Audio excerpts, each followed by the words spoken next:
അതെ, ക്യാൻസറാണ്.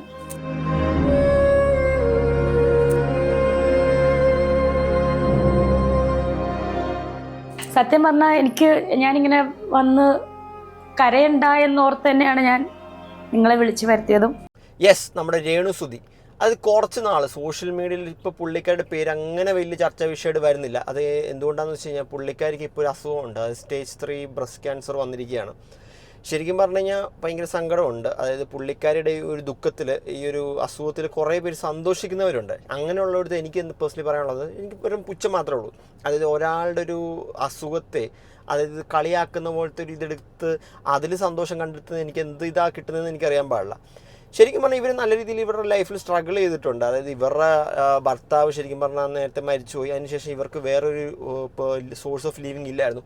ആ സമയത്ത് ഇവർ ഈ സോഷ്യൽ മീഡിയ എന്ന് പറഞ്ഞ പ്ലാറ്റ്ഫോം അവരുടെ ബുദ്ധി വെച്ച് നല്ല രീതിയിൽ അത് യൂസ് ചെയ്ത് ലക്ഷങ്ങൾ ഉണ്ടാക്കുന്ന രീതിയിൽ, മാസം വരുമാനം കിട്ടുന്ന രീതിയിൽ പുള്ളിക്കാരി ഒരു ഇത് ക്രിയേറ്റ് ചെയ്ത് വെച്ചു ഇൻസ്റ്റാഗ്രാം ത്രൂ. അത് സബ്സ്ക്രിപ്ഷനിൽ പുള്ളിക്കാരിക്ക് എനിക്കൊന്ന് മാസം എങ്ങനെ പോയാലും 2-2.5 ലക്ഷം രൂപ കിട്ടുന്ന രീതിയിൽ ഒരു ഇൻകം സോഴ്സ് പുള്ളിക്കാരി ഉണ്ടാക്കി വെച്ചിട്ടുണ്ട്. പിന്നെ അല്ലറ ചില്ലറ ആഡ്സ് പുള്ളിക്കാരുടെ തന്നെ രീതിയിലുള്ള കുറേ കാര്യങ്ങൾ പുള്ളിക്കാരി ചെയ്യുന്നുണ്ട്. അതിനെ ചോദ്യം ചെയ്യാൻ കുറേ പേരുണ്ട്, സദാചാരക്കാരുണ്ട്. അത് എന്തിനാ എനിക്കറിയാമുള്ള അവരുടെ ജീവിതം അവരുടെ ഇഷ്ടം. എനിക്ക് പുള്ളിക്കാരുടെ പേഴ്സണലായിട്ട് എനിക്ക് യാതൊരു പ്രശ്നവുമില്ല. പുള്ളിക്കാരി ചെയ്യുന്നത് പുള്ളിക്കാരുടെ സ്വന്തം ഫോണിൽ, പുള്ളിക്കാരുടെ സ്വന്തം അക്കൗണ്ടിൽ, പുള്ളിക്കാരുടെ സ്വന്തം ഇഷ്ടപ്രകാരം ചെയ്യുന്ന കാര്യങ്ങളൊക്കെയാണ്. അതിൽ ചോദ്യം ചെയ്യാൻ ആർക്കും യാതൊരു റൈറ്റ്സും ഇല്ല. എന്തായാലും രേണുസുതിയുടെ അസുഖം സ്പ്രെഡ് ചെയ്ത് ശരിക്കും പറഞ്ഞാൽ രേണുസുതിയല്ല, ശരിക്കും പറഞ്ഞാൽ വേറെ കുറച്ച് യൂട്യൂബേഴ്സ് ഇതേപോലെ പബ്ലിസിറ്റിക്ക് വേണ്ടിയിട്ട് പുറത്താക്കി. അതിനുശേഷം സ്പ്രെഡ് അവസാനം രേണുസുതിയിലോട്ട് വന്നു. അത് രേണുസുതി ഇത് പബ്ലിസിറ്റിക്ക് വേണ്ടിയിട്ടാണ് ചെയ്യുന്നതൊക്കെ ചോദിച്ചു. പക്ഷേ പുള്ളിക്കാരി മിണ്ടിയില്ല. അവസാനം പുള്ളിക്കാരി രംഗത്ത് വന്നു. സ്ഥിരീകരിച്ചിട്ട് അവിടെ വെച്ച് ക്യാൻസർ ആണെന്ന് അറിഞ്ഞു. അങ്ങനെയൊന്നുമില്ല, അങ്ങനെ ഒരു സംഭവമേ അല്ല ഇത്. സത്യം പറഞ്ഞാൽ ഇത് ഞാൻ ഇങ്ങനെ ഒരു ബ്രസ്റ്റിലൊരു മുഴ എൻ്റെ ശ്രദ്ധയിൽപ്പെട്ടത് എനിക്ക് 15 വയസ്സുള്ളപ്പോഴാണ്. വീട്ടിൽ പറഞ്ഞിട്ടില്ല. ഞാൻ അങ്ങനെ അസുഖമെന്ന് അങ്ങനെ പറയുന്ന ഒരാളല്ല കുഞ്ഞിലെ തൊട്ടേ. അപ്പം നമ്മുടെ കോട്ടയം മെഡിക്കൽ കോളേജിൽ തന്നെ കൊണ്ട് ഡോക്ടർ അന്ന് അത് ഒരു 15-16 വർഷം മുന്നത്തെ കാര്യമാണ്. നേരം എൻ്റെ അടുത്ത് ഡോക്ടർ പറഞ്ഞത് ഇതിങ്ങനെ വെക്കരുത്, ഇപ്പം ഇതിന് വലിയ പ്രശ്നമില്ല, അത് ഫ്യൂച്ചറിൽ ക്യാൻസർ ആകും. യെസ്, ശ്രദ്ധിച്ചോണം. ഇത് 15 വർഷം മുന്നേ പുള്ളിക്കാരിക്ക് ഡയഗ്നോസ് ചെയ്ത് ഇതേപോലെ ഡോക്ടർ സജസ്റ്റ് ചെയ്ത ഇതേപോലെ എടുത്ത് കളയണമെന്ന് പറഞ്ഞ് അന്ന് പുള്ളിക്കാരി കാര്യമാക്കിയില്ല. അത് പെട്ടെന്ന് പൊട്ടിമൊളിച്ച സാധനമല്ല. അപ്പം ആ സമയത്ത് എനിക്ക് മറ്റൊരു ഓപ്പറേഷൻ കഴിഞ്ഞിട്ട് നിൽക്കുക. വേറൊന്നുമല്ല, അപ്പൻഡിസൈറ്റിസിൻ്റെ ഓപ്പറേഷൻ. അപ്പോൾ അതിച്ചിരി പെയിൻഫുള്ളായിരുന്നു. അതുപോലെ നട്ടലിന് ഇഞ്ചക്ഷനൊക്കെ എടുത്തിട്ടായിരുന്നു ചെയ്തത്. അപ്പം ഞാൻ ആ ഒരു പേടി മൂലം ഞാനിത് വീട്ടിൽ പറഞ്ഞില്ല. സുധിച്ചേട്ടൻ്റെ മരണശേഷം കുറേ നാളുകൾക്ക് ശേഷം നമ്മൾ നമുക്കറിയാം ബ്രസ്റ്റ് ക്യാൻസർ, ഈ ഒരു മുഴ വരുമ്പോൾ നമുക്ക് ബ്രസ്റ്റിന് ആകൃതിയിലൊക്കെ വ്യത്യാസം വരും. അപ്പോൾ അത് എൻ്റെ ശ്രദ്ധയിൽപ്പെട്ടായിരുന്നു. അങ്ങനെ സ്കാൻ ചെയ്തിട്ട് ഡോക്ടറിന് ഡൗട്ടായി. അങ്ങനെ മാമോഗ്രാമിലൂടെ സംശയം തോന്നി ഡോക്ടറെ വീണ്ടും വിളിപ്പിച്ചു. ബയോപ്സി എടുത്ത റിസൾട്ടും ഞാൻ ഒറ്റയ്ക്കാണ് ചെന്ന് മേടിക്കുന്നത്.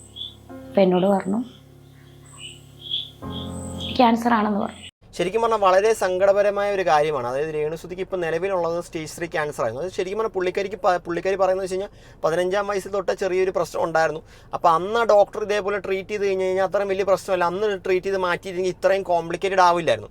പക്ഷേ എനിക്ക് തോന്നുന്നു അന്ന് പുള്ളിക്കാരിക്ക് എന്തോ ഈ ഓപ്പറേഷൻ ചെയ്യാനുള്ള പേടിയും അതൊക്കെ സർജറിയുടെ ഇതൊക്കെ പേടി കാരണമായിരിക്കും എനിക്ക് തോന്നുന്നു പുള്ളിക്കാരി അത് നീട്ടി വെച്ചുകൊണ്ടിരുന്നത്. അവസാനം അത് ഭയങ്കര ഇത് കൂടി ഇപ്പോൾ നിലവിൽ സ്റ്റേജ് 3 ക്യാൻസറായിട്ട് അത് മാറിയിരിക്കുകയാണ്. അപ്പോൾ ഇപ്പോൾ നിലവിൽ രേണുസുതിയുടെ കണ്ടീഷൻ എന്താണെന്ന് വെച്ച് കഴിഞ്ഞാൽ വളരെ വേഴ്സാണ്. ഇനി പുള്ളിക്കാരിക്ക് കീമോ അങ്ങനെ കുറച്ച് കാര്യങ്ങളൊക്കെ ചെയ്യാനുണ്ട്. പക്ഷേ ഇതിനെ ചോദ്യം ചെയ്തുകൊണ്ട് കുറേ പേര് വന്നാൽ രേണുസുതി പബ്ലിസിറ്റിക്ക് വേണ്ടിയിട്ട് ചുമ്മാ ചെയ്യുന്നതെന്ന് ചില തെണ്ടികൾ പറയുന്നുണ്ട്.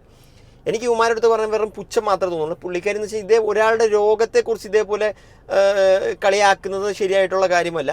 പിന്നെ രണ്ടാമത്തെ കാര്യം എന്താണെന്ന് വെച്ച് കഴിഞ്ഞാൽ പുള്ളിക്കാരി മെഡിക്കൽ സർട്ടിഫിക്കറ്റ് ഉൾപ്പെടെയാണ് കാണിക്കുന്നത്. ഇൻ്റർവ്യൂവിൽ പുള്ളിക്കാരി മെഡിക്കൽ സർട്ടിഫിക്കറ്റും ബാക്കിയുള്ള ഡീറ്റെയിൽസ് ഒക്കെ കാണിക്കുന്നുണ്ട്. പിന്നെ അതുമാത്രമല്ല, ഫിറോസ് എന്ന് പറഞ്ഞ പുള്ളിക്കാരൻ, അതായത് രേണുസുതി ഇപ്പോൾ താമസിക്കുന്ന വീട് വെച്ച് കൊടുത്ത പുള്ളിക്കാരൻ രംഗത്ത് വന്നിട്ടുണ്ടായിരുന്നു. പുള്ളിക്കാരി പറഞ്ഞു രേണുസുതിയുടെ അവസ്ഥയെക്കുറിച്ച് വളരെ നല്ല രീതിയിൽ പുള്ളിക്കാരൻ സപ്പോർട്ട് ചെയ്താൽ പറയുന്നത്.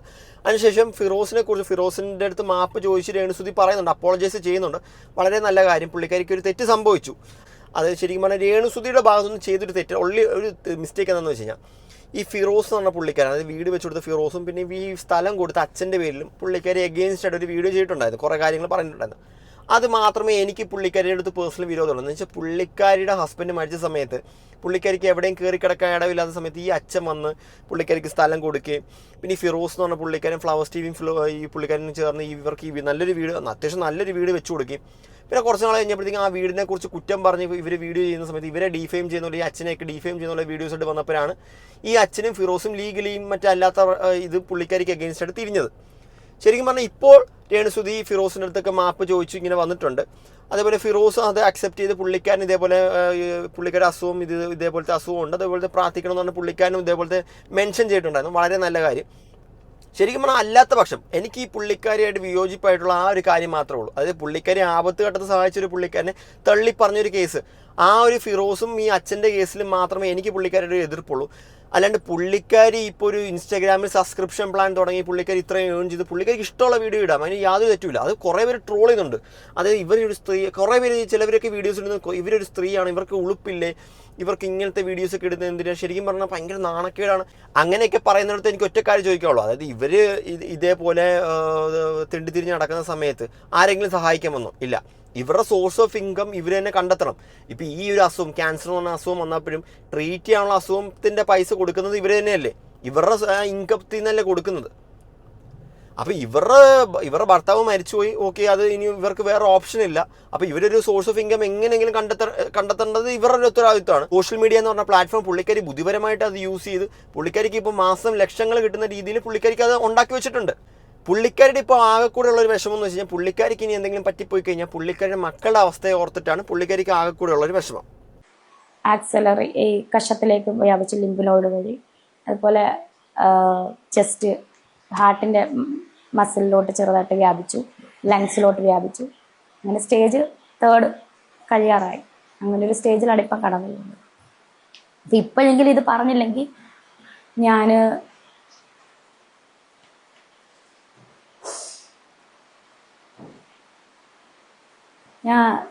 കാരണം ഞാൻ കരഞ്ഞു കഴിഞ്ഞാൽ എന്നെ സ്നേഹിക്കുന്ന കുറേ പേരുണ്ട്. അതുപോലെ ഇതുപോലെ ക്യാൻസറായിട്ട് അനുഭവിക്കുന്ന ഒരുപാട് പേരുണ്ട്. അവർക്ക് ഞാൻ എന്നും ഒരു മാതൃകയായിട്ടിരിക്കണമെന്നാണ് ഞാൻ ആഗ്രഹിക്കുന്നത്. കീമോതെറാപ്പി സ്റ്റാർട്ട് ചെയ്യണമെന്ന് പറഞ്ഞു. നിങ്ങൾക്കറിയാം കീമോ എന്താണെന്നും ഞാൻ അതിനെപ്പറ്റി ഒന്നും പറയുന്നില്ല. കീമോതെറാപ്പി സ്റ്റാർട്ട് ചെയ്യുമ്പോൾ അതിൻ്റെ അനുഭവങ്ങളും വേദനകളും ഒക്കെ നമ്മൾ ചിലവർക്കെങ്കിലും മറ്റുള്ളവർ അനുഭവിച്ചെങ്കിൽ നമ്മുടെ പ്രിയപ്പെട്ടവർ അനുഭവിച്ച് കാണാൻ നമ്മൾ കണ്ടിട്ടുണ്ടായിരിക്കും, അറിയാം. അപ്പം അത് സ്റ്റാർട്ട് ചെയ്യണമെന്ന് ഡോക്ടർ ഉടനെ പറഞ്ഞു. ശരിക്കും പറഞ്ഞാൽ ഇപ്പോൾ പുള്ളിക്കാരി കണ്ടീഷൻ നോക്കുകയാണെങ്കിൽ ശരിക്കും പറഞ്ഞാൽ വളരെ കഷ്ടം തോന്നുന്നു. അതായത് പുള്ളിക്കാരി ഇപ്പോൾ അത്യാവശ്യം വേഴ്സ് സിറ്റുവേഷനിലാണ്, ലൈഫിലാണ് പൊയ്ക്കൊണ്ടിരിക്കുന്നത്. അപ്പോൾ എനിക്ക് തോന്നുന്നത്, ഞാനും വിചാരിച്ചു ഈ പുള്ളിക്കാരി എന്തുകൊണ്ട് ഇത്രയും വരാത്തത്. പിന്നെ കുറേ പേര് പറയുന്നുണ്ടായിരുന്നു ഈ ന്യൂസ് ഇതൊക്കെ ഫേക്കാണ്, പുള്ളിക്കാരി പബ്ലിസിറ്റിക്ക് വേണ്ടി വെറുതെ ചെയ്യുന്നതാണെന്നൊക്കെ പറയുന്ന കുറേ പേര് വന്നിട്ടുണ്ടായിരുന്നു. അതിനുശേഷം പുള്ളിക്കാരി കുറച്ച് നാൾ കഴിഞ്ഞു പുള്ളിക്കാരി എന്നെ പറഞ്ഞിട്ട് പുള്ളിക്കാരിയോട് കുറേ പേര് ചോദിക്കുന്നുണ്ടായിരുന്നു, ഇതേപോലെ സത്യമാണോ എന്നൊക്കെ ചോദിക്കുന്നുണ്ടായിരുന്നു. അപ്പോൾ പുള്ളിക്കാരി പറയുന്നുണ്ടായിരുന്നു, അത് ഞാൻ ഇപ്പോൾ ഒന്നും പറയുന്നില്ല, ഞാൻ സമയമാകുമ്പോൾ പറയുമെന്ന് പറഞ്ഞു. പുള്ളിക്കാരി നല്ല മെച്ചുവേർഡായിട്ട് ഹാൻഡിൽ ചെയ്തു. കറക്റ്റ് സമയമായപ്പോഴത്തേക്കും വന്ന് പറഞ്ഞു. ശരിക്കും പറഞ്ഞു കഴിഞ്ഞാൽ നിങ്ങളൊന്ന് ആലോചിച്ച് നോക്കിയാൽ പുള്ളിക്കാരി ചെയ്ത തെറ്റെന്താണ്? അത് പുള്ളിക്കാരി ചെയ്തൊരു തെറ്റെന്ന് വെച്ച് കഴിഞ്ഞാൽ ഫിറോസും മറ്റേ ഈ വീട് വെച്ച് കൊടുത്ത അച്ഛൻ്റെയും ഈ ഫിറോസിനും എതിരെ സംസാരിച്ചു, ഓക്കെ, അതൊരു മിസ്റ്റേക്കാണ്, സമ്മതിച്ചു. അല്ലാത്ത പക്ഷം പുള്ളിക്കാരി ഇൻസ്റ്റാഗ്രാമിൽ ഒരു സബ്സ്ക്രിപ്ഷൻ പ്ലാൻ തുടങ്ങിയെന്ന് വെച്ചാൽ എന്താ ഇപ്പോൾ തെറ്റ്? പുള്ളിക്കാരിക്ക് ഇഷ്ടമുള്ള ഒരു വസ്ത്രം ഇട്ട് പുള്ളിക്കാരി അത് എന്ത് വേണമെങ്കിലും വീഡിയോസ് പോസ്റ്റ് ചെയ്തോട്ടെ. പുള്ളിക്കാരി ആ സബ്സ്ക്രിപ്ഷനിൽ ഇത്രയും രൂപയ്ക്ക് കൊടുക്കുന്നു, അതിനെ നമുക്ക് ക്രിട്ടിസൈസ് ചെയ്യാം. എന്ന് വെച്ചാൽ അത് ചെയ്യരുത്, രേണുസുതി ചെയ്യുന്ന തെറ്റാന്ന് പറയാനുള്ള അധികാരം നമുക്കില്ല. അത് അവരുടെ ഇഷ്ടമാണ്, അവരുടെ ചോയ്സാണ്. പുള്ളിക്കാരിക്ക് ഇപ്പോൾ നാളെ ഒരു വീഡിയോ ചെയ്യണം. ഇപ്പോൾ ഈ ക്യാൻസറിൻ്റെ വീഡിയോസൊക്കെ പറഞ്ഞു, നാളെ പുള്ളിക്കാരിക്ക് ഒരു സബ്സ്ക്രിപ്ഷന് വേണ്ടിയിട്ട് ഒരു വീഡിയോ ചെയ്യണമെന്ന് വെച്ച് കഴിഞ്ഞാൽ അതിലെന്താ തെറ്റ് കാണുന്നത്? എനിക്കത് മനസ്സിലാവുന്നില്ല. കുറേ പേര് ചോദിക്കുമ്പോൾ ഇതേപോലത്തെ വീഡിയോസ് നിങ്ങൾ ചെയ്യുന്നതുകൊണ്ടാണ് ഞങ്ങൾ ഇതേപോലെ എതിർത്ത് വരുന്നത്, കോപ്രായം കാണിക്കുന്നത്. അവരെന്ത് കോപ്രായം വേണമെങ്കിലും കാണിച്ചോട്ടെ. ഇപ്പം നിങ്ങൾക്ക് കാണാൻ താല്പര്യമില്ല, ആ സ്കിപ്പ് ചെയ്ത് കളഞ്ഞാൽ പോരെ. അവരെ ഇഷ്ടപ്പെടുന്ന ഒരു സെറ്റ് ഓഫ് ഓഡിയൻസ് ഉണ്ട്. അതായത് ബിഗ് ബോസ് എന്ന് പറഞ്ഞ പ്ലാറ്റ്ഫോമിൽ ഇവരെ വിളിച്ചു. അതായത് സുധി എന്ന് പറഞ്ഞ പേരിൽ ഈ പുള്ളിക്കാരൻ്റെ വൈഫിൻ്റെ പേരിൽ ഇവരെ വിളിച്ചു. ഇവർ ശരിക്കും പറഞ്ഞാൽ ആ വീട്ടിലെന്താ കാണിച്ചത് നിങ്ങളൊന്ന് ആലോചിച്ച് നോക്കിയാൽ പുള്ളിക്കാരി വളരെ സൈലൻ്റ് ആയിരുന്നു. അതായത് വളരെ നെഗറ്റീവായിട്ട് നിന്ന ഒരാളെ ബിഗ് ബോസ് എന്ന് പറഞ്ഞ പ്ലാറ്റ്ഫോം ആക്കിയപ്പോഴത്തേക്കും വളരെ പോസിറ്റീവായിട്ട് പുള്ളിക്കാരിക്ക് കിട്ടി, ആ ഒരു ഇമേജ് കിട്ടി. കുറേ ഫാമിലി ഓഡിയൻസിനും കുറേ വീട്ടമ്മമാർക്കും ഈ പുള്ളിക്കാരുടെ ക്യാരക്ടർ ഇഷ്ടപ്പെട്ടു. പുള്ളിക്കാരി വേറെ അലമ്പിലൊന്നും പോകുന്നില്ല, പുള്ളിക്കാരി പാവമാണെന്ന് മനസ്സിലായി. അതിനുശേഷം അവിടുന്ന് ഇറങ്ങിയതിന് ശേഷം പുള്ളിക്കാരിക്ക് വീണ്ടും ഫെയിം കിട്ടാൻ വേണ്ടി പുള്ളിക്കാരി നെഗറ്റീവ് ആ ഇമേജിലോട്ട് വീണ്ടും പോയെന്നേ ഉള്ളൂ. ശരിക്കും പറഞ്ഞാൽ പുള്ളിക്കാരി പാവമാണ്, പുള്ളിക്കാരുടെ റിയൽ ഫേസ് ഇതാണ്. ശരിക്കും പറഞ്ഞാൽ ബിഗ് ബോസ് എന്ന പ്ലാറ്റ്ഫോമിൽ നമുക്കറിയാം, നമ്മൾ പാവമാണെന്ന് വിചാരിക്കുന്നവർ ആ ബിഗ് ബോസിൽ കയറിയിട്ട് അലമ്പായി വരുന്നവരുണ്ട്. ശരിക്കും പറഞ്ഞാൽ പുള്ളിക്കാരി ഫുൾ നെഗറ്റീവായിട്ട് പോയിട്ട് അവിടെ കയറി പോസിറ്റീവായി വന്നു. അതിനുശേഷം വെളിയിൽ ഇറങ്ങിയിട്ടാണ് പുള്ളിക്കാരി വീണ്ടും നെഗറ്റീവ് ആകാൻ തുടങ്ങിയത്. പിന്നെ ഈ രേണുസുതി പണ്ടൊരു റീൽ ഇട്ടിട്ടുണ്ടായിരുന്നു. അതായത് ഒരു ഷാപ്പിൽ ഇങ്ങനെ എടുത്തുകൊണ്ട് പോകുന്ന ടൈപ്പ് ഒരു റീൽ ഇൻസ്റ്റാഗ്രാമിന് വേണ്ടി റീൽ അപ്ലോഡ് ചെയ്തിട്ടുണ്ട്. ആ റീലിൽ പുള്ളിക്കാരെന്തോ മദ്യപാനം പ്രൊമോട്ട് ചെയ്തെന്ന് പറഞ്ഞ വീഡിയോയിൽ മദ്യപാനം പ്രൊമോട്ട് ചെയ്തു. അതേപോലെ ഷാപ്പിൽ വെച്ച് ഇങ്ങനെ വേണ്ടാത്ത രീതിയിലുള്ള ഇത് കാണിച്ചു എന്ന് പറഞ്ഞാൽ എക്സൈസിനോട്ട് ഭയങ്കര പരാതി, അത് ഇത്രയും രൂപ ഫൈൻ അടക്കണമെന്ന് കുറേ പേര് മുന്നിട്ട് നിന്നിട്ടുണ്ടായിരുന്നു. അത് ഇതേപോലെ വീഡിയോസ് എടുക്കുന്നു, ഇവർക്കെതിരെ ഫൈൻ അടക്കണമെന്ന് പറഞ്ഞാൽ കുറേ പേര് വന്നിട്ടുണ്ട്. അപ്പോൾ എനിക്ക് ചോദിക്കാനുള്ള അങ്ങനെ ചെയ്യുന്ന ആൾക്കാരോട് എനിക്ക് ചോദിക്കാനുള്ള, ഇപ്പോൾ തൊപ്പിയുടെ കേസ് വന്നു. അവരുടെ തൊപ്പിയുടെ ലൈവിൽ വ്യക്തമായി കഞ്ചാവ് ഉൾപ്പെടെയുള്ള സാധനം കാണിച്ചു. എന്നിട്ട് പോലും ആ ഒരു കേസിന് എക്സൈസ് ഡിപ്പാർട്ട്മെൻറ്റിൽ കംപ്ലയിൻറ്റ് ചെയ്യാൻ ആരും പോയിട്ടൊന്നുമില്ലല്ലോ. അത് കഞ്ചാവ് എന്ന് പറഞ്ഞ സാധനം നമ്മുടെ ഇന്ത്യയിൽ ഇല്ലീഗലാണ്. അതേപോലത്തെ ഒരു സാധനം ലൈവിൽ വന്ന് കാണിച്ച് ഇതേപോലത്തെ കാര്യങ്ങൾ ഇവൻ്റെ കാണിക്കുന്ന പരിപാടി എല്ലാ വൃത്തിയോടും കാണിക്കുന്നു. അതിനെ കംപ്ലയിൻറ്റ് ചെയ്യാൻ പുറകെ പോകാൻ ആരുമില്ല. അതേസമയം രേണുസുതി ഷാപ്പിൽ വെച്ചിട്ട് അവരുടെ ഇഷ്ടപ്രകാരം അവരുടെ കൺസെൻറ്റോട് കൂടി ഒരു റീൽ ചെയ്തു, ഷാപ്പിൽ വെച്ചൊരു റീൽ ചെയ്തു. അത് എക്സൈസ് ഡിപ്പാർട്ട്മെൻറ്റിനെ കൊണ്ട് പിടിപ്പിക്കാൻ കുറേ പേര് നോക്കുന്നു. അത് എന്താ ഉദ്ദേശം, അത് അങ്ങനത്തെ ഉള്ളവരുടെ മൈൻഡ് സെറ്റ് എന്താണെന്ന് എനിക്കറിയാൻ പാടില്ല. റീച്ചിന് വേണ്ടിയിട്ടാണോ എന്ന് എനിക്കറിയാൻ പാടില്ല. ഇവരെന്ത് റീൽ ചെയ്താലും, അത് രേണുസുതി എന്ന് പറഞ്ഞ പുള്ളിക്കാരി എന്ത് റീൽ ചെയ്താലും, ഒന്ന് ലിപ്സ് കടിക്കുന്ന റീസെൻ്റ്ലി വൈറലായ ലിപ്സ് കടിക്കുന്നത്, എന്തോ സബ്സ്ക്രിപ്ഷനിൽ ലിപ്സ് കടിക്കുന്ന ഇത്, അത് ഭയങ്കര വൈറലായിട്ട് ഇവരെന്തൊരു അപരാധമാണ് കാണിക്കുന്നത്. അവരെന്തെങ്കിലും കാണിക്കട്ടെ, അത് എനിക്കും പറയുള്ളൂ. ഞാൻ ചോദിച്ചു, അവരെന്തെങ്കിലും കാണിക്കുക, അത് അവരുടെ ഇഷ്ടമല്ലേ. നിങ്ങൾക്ക് താല്പര്യം ഇല്ലെങ്കിൽ സ്കിപ്പ് ചെയ്യുക, അല്ലെങ്കിൽ നോട്ട് ഇൻട്രസ്റ്റഡ്. ഇൻസ്റ്റാഗ്രാമിൽ നോട്ട് ഇൻട്രസ്റ്റഡ് എന്ന് പറഞ്ഞ സാധനമുണ്ട്. ആ സാധനം കൊടുത്തു കഴിഞ്ഞാൽ പിന്നെ അവരുടെ പോസ്റ്റേ വരത്തില്ല.